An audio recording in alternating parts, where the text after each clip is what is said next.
You may have covered it earlier, but I don't recall as long as we're in this. Talk to us about your church involvement during your teenage years and so forth. I was baptized, well, interestingly enough, I don't know if I talked about this first. My cousin Betty was 3 years older, and as I mentioned, we lived by them for a time, so we were pretty close. And I started going to this little Presbyterian church with her. That's the earliest church involvement I remember. And that was probably, what would you be when you're 8 years old or somewhere around there? Third grade or so. Yeah, I think that's about the time that I was going to school in the basement of that church. And I started going to Sunday school in this little Presbyterian church with Betty. Not with parents, but we just went. And then they wanted me, the people in the church wanted me to be baptized, and I didn't know anything any better. It was the only church involvement I'd ever had. And so I came home and asked my mother if I could be baptized in this little Presbyterian church. And Mother said, no, you're too young to be making decisions like that.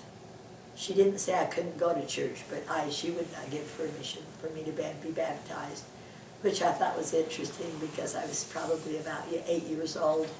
Yesterday I went to the baptism of 2 great-grandchildren, a boy and a girl, Reed Gunnell and Caitlin Baird. They're 8 years old, but Mother said no.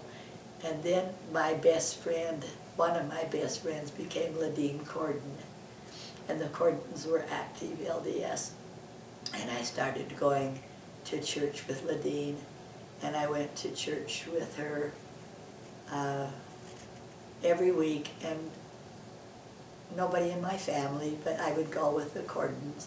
And eventually they friendshiped my brother Dave. They had a son, Blaine, that was his age, and that's how Dave became a member of the church too, was through this Corden family.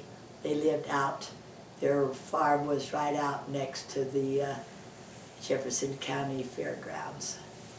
And I stayed overnight with Ladine growing up when they had a little house. They finally built a bigger house, but there'd be a couple of us on one end of the bed and the little sisters at the other end, and our feet would, sleeping together. But I spent overnights with them, even though they didn't have room. They just accepted me as a family. And so I was 11 years old, and I wanted to be baptized, and Mother said yes then. I just thought that was so interesting that Mother said no when I wanted to be baptized into the Presbyterian church, but yes when I asked for permission to be baptized as a Latter-day Saint. And I used to give talks in Sunday school. We called them 2.5-minute talks. Now they just say the youth speakers. But the bishop used to laugh and say, I should ask Joanne to speak every Sunday because whenever she speaks, her mom comes to church to listen to her. And so I was very active up into young women, and then they split the ward, and most of the youth went to the new ward. And Ladine and I were still in the same ward, but there weren't enough of us to make a really good class, and we used to go to Mutual, and there was no teacher there for us. That's no excuse for me, but I pretty much became inactive.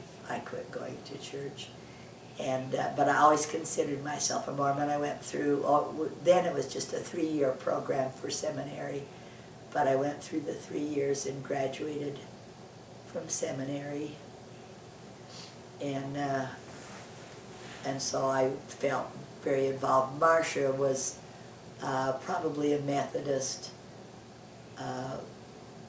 but she belonged to Job's Daughters in Idaho Falls, and she used to invite me to the social activities, the dances and such. I never was involved with them religiously, but just socially I did those things. And I remembered one more thing about high school. I was one of the speakers at my high school graduation. Everybody expected me to be valedictorian, and this Jerry Pond, who went to Girls State with me, she had transferred in as a sophomore from Pocatello, Idaho, and she had grades from her gym classes that were required, and they were A's. And I had A's. We didn't have gym until I was a senior in high school. It wasn't even offered. But I had A's in my band classes. And when they figured the grade point average, they said gym was a required, band was not, and she edged me out, and she became the valedictorian. But they still asked me to be the speaker. So I had great times. I loved high school. I loved school. I can't think of anything else. I think I've Okay. passed over that period pretty well. Okay.